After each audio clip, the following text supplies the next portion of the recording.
Irmãos, vamos a mais um momento da nossa liturgia da palavra, que eu transmito sempre nos meus endereços telemáticos. @Paulo Roberto Maciel 7919. Você vai ao YouTube, Instagram, Facebook, blog. Você pode também digitar Paulo Roberto Maciel, e chega lá. Vamos então à liturgia que eu preparei para meus seguidores neste dia 26 de junho de 2025, quinta-feira. É a 7ª semana do tempo comum. 7ª semana do tempo comum, na Igreja Católica Apostólica Romana. As leituras são válidas para o mundo inteiro, hein? Isso é importante ter isso em mente. Na Igreja Católica, a mesma missa é celebrada no mundo inteiro. Olha, estamos no ano litúrgico C, quando se dá mais destaque ao Evangelho de São Lucas, pelo menos na liturgia dominical. A cor dos paramentos litúrgicos é verde, conforme eu estou simbolizando com esse lenço. No rito temos a missa à escolha. A primeira leitura é a leitura do livro do Gênesis, capítulo 16, versículos do 1º ao 12, do 15 ao 16. É porque tem uma alternativa, capítulo 6º, versículos do 6º ao 12, 15 e 16. Uma alternativa, mas eu vou fazer esse aqui mesmo. Gênesis 16, versículos do 1º ao 12, 15 a 16. Sarai, a mulher de Abrão, não lhe dera filhos, mas, tendo uma escrava egípcia chamada Agar, Sarai disse a Abraão: eis que o Senhor me fez estéril, une-te, pois, a minha escrava, para ver se por ela posso ter filhos. Abrão atendeu ao pedido de Sarai. Depois de Abrão ter morado 10 anos em Canaã, Sarai, sua esposa, tomou a sua escrava egípcia Agar e deu-a como mulher ao seu marido Abrão. Abrão uniu-se a Agar e ela concebeu. Percebendo-se grávida, começou a olhar com desprezo a sua senhora. Sarai disse a Abrão: tu és responsável pela injúria que estou sofrendo. Fui eu mesma que coloquei minha escrava em seus braços, e ela apenas ficou grávida, pôs-se a desprezar-me. O Senhor será juiz entre mim e ti. Abrão respondeu a Sarai: olha, a escrava é tua, faze dela o que bem entenderes. E Sarai maltratou-a tanto que ela fugiu. Um anjo do Senhor, encontrando-a junto à fonte do deserto no caminho de Sur, disse-lhe: Agar, escrava de Sarai, de onde vens, para onde vais? Ela respondeu: estou fugindo de Sarai, minha senhora. E o anjo do Senhor lhe disse: volta para a tua senhora e sê submissa a ela. E acrescentou: multiplicarei a tua descendência de tal forma que não se poderá contar. Disse ainda o anjo do Senhor: olha, estás grávida e darás à luz um filho e o chamarás Ismael, porque o Senhor te ouviu na tua aflição. Ele será indomável como um jumento selvagem, sua mão se levantará contra todos e a mão de todos contra ele, e ele viverá separado de todos os seus irmãos. Agar deu à luz o filho de Abrão e ele pôs o nome de Ismael ao filho que Agar lhe deu. Abrão tinha 86 anos quando Agar deu à luz Ismael. Palavra do Senhor, graças a Deus. Então é o primeiro filho de Abrão, mas não é o filho da promessa. Vamos agora ao Salmo responsorial, é o Salmo 105, na Bíblia de Jerusalém, na Bíblia Vulgata, que é a Bíblia traduzida por São Jerônimo para o latim, traduzida do grego, da Septuaginta, lá do Egito, Alexandria. Vamos lá, 105 a Vulgata, o 106 a Bíblia de Jerusalém. Os versículos 1º, 2º, 3º ao 4a, 4b ao 5º, refrão 1º a, e este é o refrão: dai graças ao Senhor, porque Ele é bom. Repitamos: dai graças ao Senhor, porque Ele é bom. Dai graças ao Senhor, porque Ele é bom, porque eterna é a sua misericórdia. Quem contará os grandes feitos do Senhor? Quem cantará todo o louvor que Ele merece? Dai graças ao Senhor, porque Ele é bom. Felizes os que guardam seus preceitos e praticam a justiça em todo o tempo. Lembrai-vos, ó Senhor, de mim, lembrai-vos pelo amor que demonstrais ao vosso povo. Dai graças ao Senhor, porque Ele é bom. Visitai-me com a vossa salvação, para que eu veja o bem-estar do vosso povo e exulte na alegria dos eleitos e me glorie com os que são da vossa herança. Dai graças ao Senhor, porque Ele é bom. Repitamos: dai graças ao Senhor, porque Ele é bom. Agora vamos aclamar o Santo Evangelho e depois proclamá-lo. O Evangelho é escrito por São Mateus, capítulo 7, versículos do 21 ao 29. Aleluia, aleluia, aleluia, aleluia, aleluia, aleluia, aleluia, aleluia. Quem me ama realmente guardará a minha palavra, e meu Pai o amará, e a Ele nós viremos. Aleluia, aleluia, aleluia, aleluia, aleluia, aleluia, aleluia, aleluia. O Senhor esteja convosco, Ele está no meio de nós. Proclamação do Evangelho de Jesus Cristo segundo São Mateus. Glória a vós, Senhor. Pelo sinal da Santa Cruz, livra-nos Deus, nosso Senhor, dos nossos inimigos. Naquele tempo disse Jesus aos seus discípulos: nem todo aquele que me diz Senhor, Senhor entrará no reino dos céus, mas o que põe em prática a vontade de meu Pai que está nos céus. Naquele dia muitos vão me dizer: Senhor, Senhor, não foi em teu nome que profetizamos? Não foi em teu nome que expulsamos demônios? E não foi em teu nome que fizemos muitos milagres? Então eu lhes direi publicamente: jamais vos conheci. Afastai-vos de mim, vós que praticais o mal. Portanto, quem ouve estas minhas palavras e as põe em prática é como um homem prudente que construiu sua casa sobre a rocha. Caiu a chuva, vieram as enchentes, os ventos deram contra a casa, mas a casa não caiu, porque estava construída sobre a rocha. Por outro lado, quem ouve estas minhas palavras e não as põe em prática é como um homem sem juízo que construiu sua casa sobre a areia. Caiu a chuva, vieram as enchentes, os ventos sopraram e deram contra a casa, e a casa caiu, e sua ruína foi completa. Quando Jesus acabou de dizer essas palavras, as multidões ficaram admiradas com seu ensinamento. De fato, ele as ensinava como quem tem autoridade e não como os mestres da lei. Palavra da salvação. Glória a vós, Senhor. Que bonito, né? É muito importante a gente ouvir as palavras de Deus. Deus que morreu na cruz por nós, mas ressuscitou. Está Ele aqui vivo, vivo entre nós.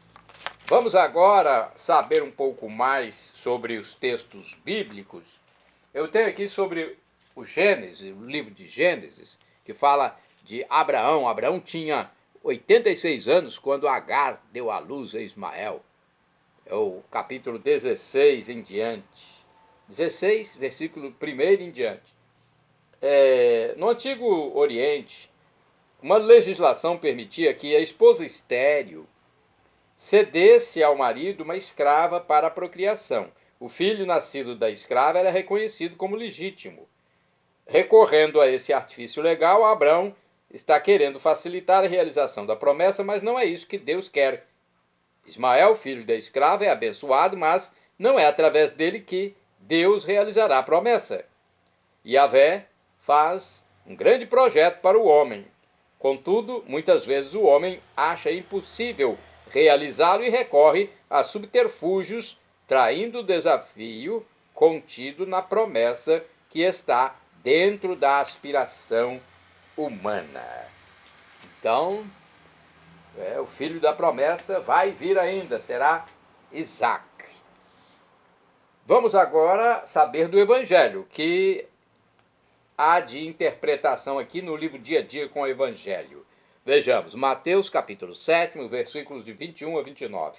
Na conclusão do Sermão da Montanha, Jesus nos estimula a pôr em prática todos os seus ensinamentos e deixa claro que o autêntico herdeiro do reino é quem cumpre a vontade de Deus. O voto de aprovação depende das obras boas realizadas para a glória de Deus e o bem do próximo. Outros sinais, mesmo extraordinários e sob invocação do nome do Senhor, se não forem acompanhados da sinceridade de coração, mas realizados por motivos desonestos, serão reprovados naquele dia, momento de prestar contas. É o juízo final.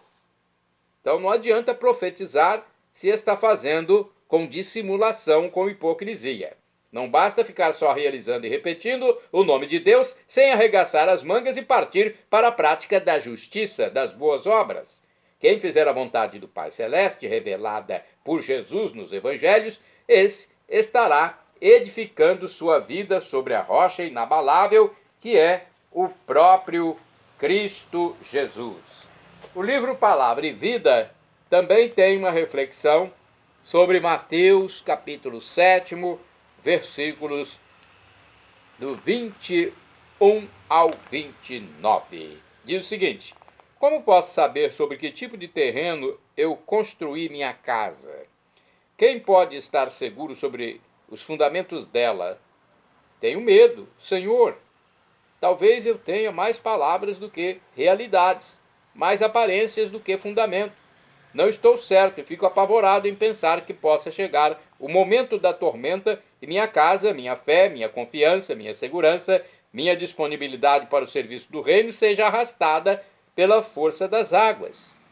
Hoje, Senhor, peço que não me ponhas à prova além das minhas limitadas possibilidades de resistência. Atenda, Senhor, o meu pedido, com a intercessão aqui de São João Paulo II, que viveu fisicamente aqui no meu tempo na Terra. Ele está intercedendo por nós junto a Jesus. Agora vamos aos santos do dia. Dia 26 de junho é dia de São Vigílio, de acordo com o texto do padre Evaldo César de Souza, missionário redentorista, que pertence à congregação do Santíssimo Redentor, são eles os redentoristas. Vigílio nasceu em Roma e vivia com a família na belíssima região montanhosa trentina, região de Trento. Ele foi consagrado bispo de Trento e tinha autoridade por todo o norte da Itália. Ele foi o terceiro bispo desta diocese e parte importante desse território ainda não estava evangelizada. Vigílio se engajou de corpo e alma para combater e erradicar o paganismo na sua região. Para auxiliá-lo, recebeu mais 3 sacerdotes missionários, Cisínio, Martírio e Alessandro, todos oriundos do Oriente.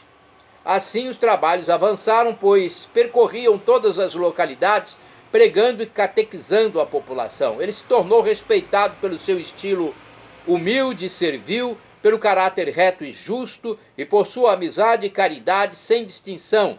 Desta forma, Vigílio conseguiu a conversão de muitas aldeias e cidades pagãs. Por outro lado, fez muitos inimigos. Depois de 10 anos de trabalho missionário, uma tragédia ocorreu e os 3 missionários, auxiliares de Vigílio, foram mortos e queimados. Mesmo diante dessa fatalidade, Vigílio não mudou seu comportamento. Humildemente, perdoou as pessoas que cometeram estas atrocidades e recolheu as relíquias dos mártires missionários, enviando-as para Constantinopla e Milão. Olha, temos aqui ainda informações da tradição que dizem que ele teria sido martirizado com coices de cavalo. O próprio Vigílio, hein? O bispo Vigílio morreu no dia 26 de junho de 405. Vamos a mais santos do dia.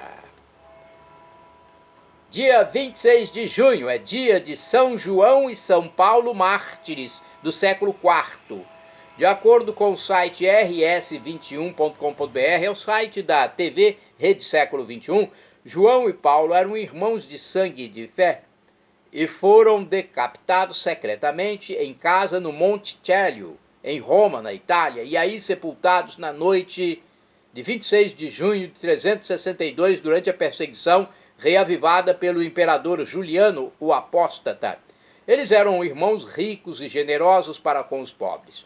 Juliano, que planejara pôr as mãos em seus bens, que lhes tinham sido confiados por Constantina, filha de Constantino. Então, Juliano tinha esse plano de colocar a mão no dinheiro que não era dele. Olha só a maldade de Juliano, hein? Então ele convidou os irmãos à corte, mas ambos não foram por causa da impiedade dele. O chefe da guarda imperial, Terenciano, foi então à casa deles, no Celio, com a intimação de oferecerem dentro de 10 dias incenso à estátua de Júpiter. Ao esgotar o prazo, Terenciano, após uma última e vã tentativa de convencê-los à idolatria, mandou que fossem degolados secretamente e fossem sepultados em sua própria casa. O sucessor de Juliano, o imperador Joviniano, encarregou o senador Bizante de procurar os corpos dos irmãos João e Paulo e de construir uma igreja sobre seu túmulo. Que história, hein? História de mais mártires da Igreja Católica, do cristianismo.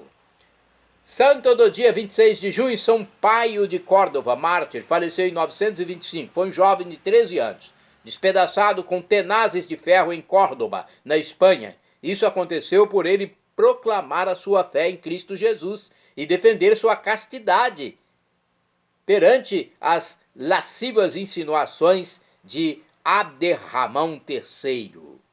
Santo do dia 26 de junho, São José Mataichum.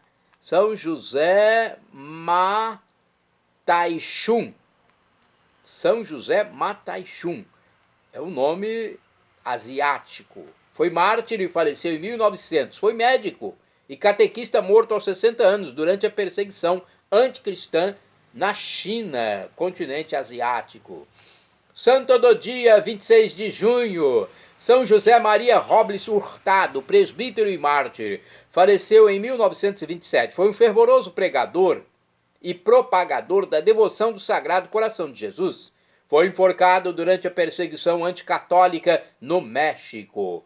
Bem-aventurado no dia 26 de junho é o beato Raimundo Petiniald de Jornac. Faleceu em 1794. Por ser sacerdote, ficou detido em condições desumanas num barco ancorado em Roquefort, na França. Ali, morreu consumido pelas chagas e insetos. Beato Raimundo Petiniald de Jornac, rogai por mim, rogai por nós junto a Deus. Bem-aventurado do dia 26 de junho é o beato André Jacinto Longuin, bispo, faleceu em 1936. Foi um religioso capuchinho, nomeado bispo de Treviso, na Itália, pelo Papa São Pio V. Ajudou os prisioneiros durante a Primeira Guerra Mundial e defendeu os direitos dos mais débeis da sociedade, pessoas que tinham problemas mentais. Bem-aventurados do dia 26 de junho são os beatos Nicolau Conrad, presbítero, e Vladimir Prima, mártires. Então, ambos foram mártires, faleceram em 1941. Foram fuzilados na floresta de Stradr, na Ucrânia. Isso aconteceu quando voltavam de uma visita ao enfermo a quem levaram os últimos sacramentos. Bem-aventurado do dia 26 de junho é o beato Tiago Gazir Haddad, presbítero, faleceu em 1954. Foi um sacerdote capuchinho libanês, fundador da congregação das Irmãs Franciscanas da Cruz do Líbano. Da Cruz no Líbano. Bem-aventurado do dia 26 de junho é o beato André Iskak, presbítero, ou seja, padre e mártir, faleceu em 1941. Foi um sacerdote da Arquieparquia de Lívidos, ucranianos. Foi fuzilado em sua paróquia em Saikiv. Eu não sei se a pronúncia é essa, mas é o que deu a entender aqui. Saikiv ou Sikiv. Santo do dia 26 de junho é São José Maria Escrivá de Balaguer, presbítero, faleceu em 1975. Foi fundador do Opus Dei. De acordo com o texto do padre Evaldo César de Souza, José Maria Escrivá de Balaguer nasceu em Barbastro, na Espanha. Isso aconteceu, o nascimento, em 9 de janeiro de 1902. Ele cresceu numa família católica e era o segundo de um total de 6 filhos do casal José Escrivá e Maria Dolores Alba. Já na infância ele se deparou com as dores da vida. Os santos sofreram, gente. Não foi vida de alegria somente, não. Entre os anos 1910 e 1913, as 3 irmãs mais novas morreram. Já no final de 1914, sua família se mudou para deixa eu ver a localidade aqui, Logronho, pois a empresa de seu pai faliu. Em 1917, José Maria Escrivá, ele sentiu o chamado de sua vocação a partir de um fato inusitado, ao perceber as pegadas de um carmelita que caminhava descalço na neve, e ele se sentiu tocado por Deus e que precisava se entregar ao serviço de Deus. Em 1918, iniciou seus estudos no seminário de Logronho como aluno externo e em 1920 entrou para o seminário São Carlos de Saragoça. Então ele foi cumprir sua missão estudando para se formar. No dia 28 de março de 1925 foi ordenado sacerdote na capela do seminário. No dia 30 celebrou a primeira missa na Basílica de Pilar, em sufrágio pela alma do pai que havia falecido há 4 meses. Passou a exercer o ministério em um povoado rural. Depois trabalhou em Saragoça. Autorizado pelo bispo, foi para Madrid em 1927, onde se formou em Direito. Em 2 de outubro de 1928, José Maria participava de um retiro espiritual e, enquanto meditava, vê a missão que o Senhor lhe chamava. Iniciaram um novo caminho vocacional na igreja, promover a busca da santidade e o apostolado através da santificação do trabalho ordinário no meio do mundo, sem mudar de status. Nascia assim o Opus Dei. Poucos meses depois, o Senhor o fez compreender que deveria incluir também as mulheres. Em 24 de abril de 1947, o Papa Pio XII concebeu o Decretum Laudis e em 16 de junho de 1950 a aprovava definitivamente. Olha que importante, né? A aprovação da ordem, ou do órgão, né? O Opus Dei, ou a Opus Dei. São José Maria Escrivá morreu por causa de uma parada cardíaca, dia 26 de junho de 1975. Ele estava em seu escritório aos pés da imagem de Nossa Senhora de Guadalupe, padroeira do México. A Opus Dei já estava presente nos 5 continentes, tendo mais de 60 mil membros em 80 países. Foi beatificado em 17 de maio de 1992 e sua canonização aconteceu no dia 6 de outubro de 2002, em cerimônia celebrada pelo Papa São João Paulo II. Shalom Adonai é uma expressão hebraica que significa a paz de Deus, é o que eu desejo para todos vocês. El Shaddai, também do hebraico, significa Deus onipotente. Ele providenciará aquilo que você deseja se for para o seu bem. O professor e escritor de mais de 100 livros da Igreja Católica, Felipe Rinaldo Queiroz de Aquino, em seu canal no YouTube, onde diariamente responde às nossas dúvidas, diz que Deus pode nos dar uma dessas 3 respostas quando suplicamos algo, quando oramos pedindo alguma coisa. Sim, não ou espere. Qualquer das 3 respostas devemos acatar. Afinal de contas, estamos lidando, conversando, pedindo ao Criador do universo, que é onisciente, onipresente e onipotente. Até o nosso pai físico, a nossa mãe física, nos dá um não aqui na Terra. Então, se você receber um não de Deus, acate, aceite, porque Deus sabe o que faz. Eu já recebi muitos nãos de Deus e só fui compreender mais tarde que eram melhor para mim. E agora eu clamo do aramaico dialeto de Jesus, Maranatá, como dizemos nós católicos, ou Maranata, como dizem nossos irmãos separados, os evangélicos ou protestantes. Não importa a pronúncia, o significado é o mesmo. Vinde, Senhor Jesus, um dia ele voltará na sua glória. Olha aqui como ele voltará. Jesus na sua glória. E nós teremos corpos ressuscitados, nossa alma estará com Deus.